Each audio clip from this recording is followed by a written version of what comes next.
I was reborn on the day Landon Pierce was drugged. But this time, instead of being his antidote, I dialed the number of the woman he loved, Lydia Rowan.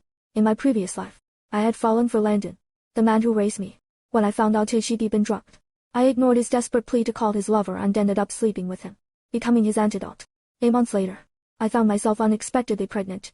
Landon was forced to marry me, but on the day of our wedding, his beloved woman was killed by kidnappers while abroad. Before her death, she tried to call him 199 times, begging for help.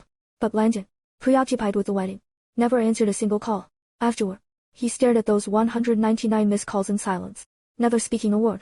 Then, when I went into labor, he locked me in the basement. I begged him to take me to the hospital, but he just smiled cruelly, watching as I suffocated, unable to give birth.